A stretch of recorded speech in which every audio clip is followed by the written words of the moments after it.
तो आज हमेशा ये विस्थापित लोग जो हैं उन्हें स्थापित हो जाए, इसीलिए निषाद पार्टी की स्थापना हुई है। बार बार हम इसलिए करते, कितना सफ़र किया, तो इन्हें धन्यवाद देना होता, कार्यकर्ताओं को बधाई देना होता। कुछ गलतियां करते हैं, उन्हें सुधारने के लिए उन्हें बातों बातों में कि गलतियों से हमें सीखना चाहिए।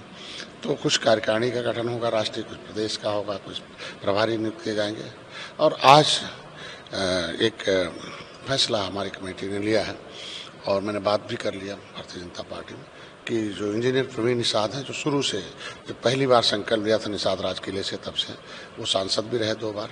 इस बार किसी कारण से परिस्थितियां, समीकरण खराब था, इसलिए नहीं हुआ।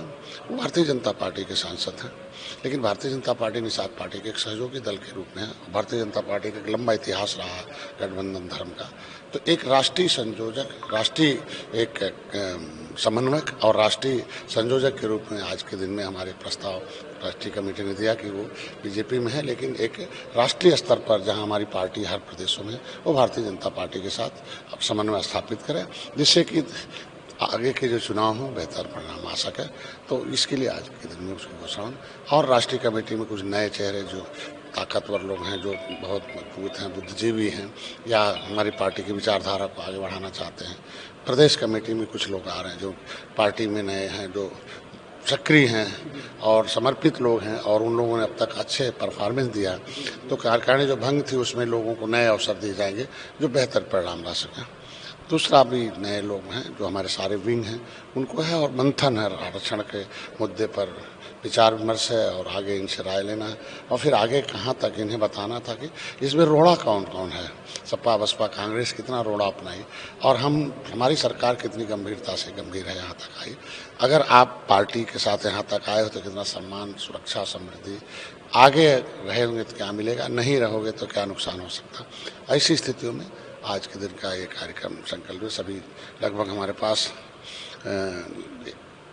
80 लोकसभा के 80 वक्ता तैयार हुए। आज कम से कम 80 लोगों ने अपने मंच पर, उन्होंने अपने भाषण से लोगों को अभिभूत किया कि हम कितने संदेश दे सकते हैं विचारधारा को। तो आज पहली सफलता कि 80 लोग कम से कम, पहली बार है कि 9वें संकल्प दिवस पर हमने सफलता की कि 80 हमारे 80 लोकसभा के प्रभारी, कुछ अभी प्रदेश के और प्रदेशों के प्रभारी बनाए जाएंगे, जहाँ के निषादों को जगाया जाएगा और उनके साथ निर्बलों को भी जगाया जाएगा, उनको आगे लाया जाएगा। और आज के दिन में कम से आगामी चुनाव की रणनीति बनेगी और उनको प्रभारी बनाकर 2027 में हम सहयोगी दल के रूप में उसे जीतने में कैसे सफलता प्राप्त कर सकते हैं। और उपचुनाव के भी उस पर 2 चुनाव हमारे पक्ष में पहले था, हमने मेरे पक्ष में एक जीते थे, एक थोड़ा कम से हारे थे।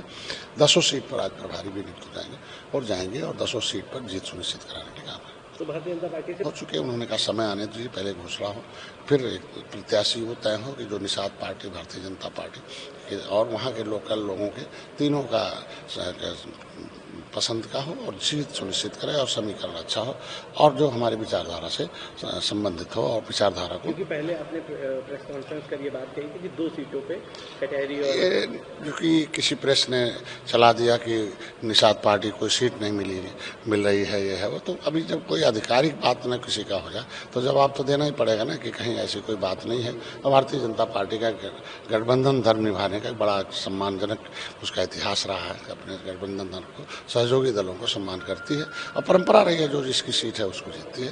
तो ऐसा जब तक कोई बैठक में कहीं ऐसा कुछ आता है तो बैठ के हम लोग उसको विचार विमर्श करेंगे। तो मतलब अभी ये कहा जाए कि सीट बंटवारे को लेकर के अभी कभी कोई बैठक नहीं हुई और हम लोग जीत के लिए बैठकें हुई और आगे भी होती रहेंगी, और जब सीट की बंटवारे की बात होगी तो बताई जाएगी। एक बड़ा अहम सवाल है, समाजवादी पार्टी का कल 15 अगस्त था, देश की आज़ादी का दिवस था।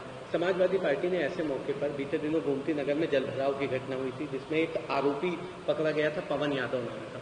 उसको समाजवादी पार्टी प्रमुख अखिलेश यादव ने बुलाया, उसका सम्मान किया, उससे बातचीत की और उसने ये कहा कि वो उसका नाम पवन यादव है इसलिए उसे फंसाया गया। कैसे देखते हैं इस तरह के आरोपियों को सपा बुला के अपने यहाँ पार्टी ऑफिस में बिठाया? तो हम तो निषाद थे ना, हम रेल आंदोलन कर रहे थे 2014 में, और आपने देखा अपनी आवाज़ दिल्ली पहुंचा रहे थे। रेल केंद्र सरकार की होती है, लेकिन सपा ने गोली मरवाया, 302 का फर्जी मुकदमा हमें लगवाया। मैं कभी तो बंदूक चलाना ही नहीं जानता, ना कुछ कट्टा देखा हूँ, ना तो कोई कभी मैं भर भी नहीं सकता है। और आज के दिन में 37 लोगों को पिटाई भी हुई। खाली निषाद पूछते थे कि तुम क्या हो, बस उन पकड़ते थे, निषाद हो पकड़ के ले जाओ। तो निषाद होने के नाते पकड़ के पिटाई होती थी थाने में, और 37 लोगों को कैसे तांडव हुआ था कि निषाद रेल का आंदोलन करना अधिकार है, गांधी ने दे रखा है। 1 महीने रेल में बैठे रहे, पटरी उखाड़ दिया, कभी कोई डंडा नहीं चला था राजस्थान में। लेकिन हम निषाद आ गए अपने हक उपखास के लिए, और निषाद पार्टी बना ली, इसलिए निषाद वोट आगे आ गया, झंडा बना लिया, जय निषाद राज का नारा लगा। आज के दिन पूरन देवी जी से जब भले सांसद बनाया था, लेकिन निषाद थे हक हिस्से के लिए बात कर रही थी, नहीं माने, उन्होंने नाराज हुई या अनबन हुई, और उन्होंने खुद निषाद पार्टी बना लिया है, क्लब पार्टी। और जैसे क्लब पार्टी बन गई, उसके बाद हत्या हो गई। क्यों उनके लिए जांच नहीं होती है? निषाद थी, क्यों नहीं उनके लिए मांग की जाती है? उसकी प्रॉपर्टी पर दूसरे का कब्जा है, निषाद है इसलिए कब्जा है। तो हमारे लिए कब आवाज़ उठाएंगे? वो तो ही लेते रहेंगे। हम निषाद हैं इसलिए आवाज़ नहीं उठा सकते हैं। आज के दिन में निषाद की बेटी की इज्जत लूटी गई है अयोध्या में, लेकिन आज के दिन में उनके 2 सांसद हैं, मुझ चुप है। क्या मजबूरी है? क्या निषादों को मजबूर करके रखना चाहते हैं? आज के दिन में कम से कम अब मजबूत सरकार, मजबूत पार्टी, मजबूत समाज, दोनों माँ बाप जब परिवार मजबूत होता है तो बेटा, आने वाली पीढ़ी मजबूत होती है। समाज और पार्टी मजबूत होगी तो निषाद पार्टी भी मजबूत नेता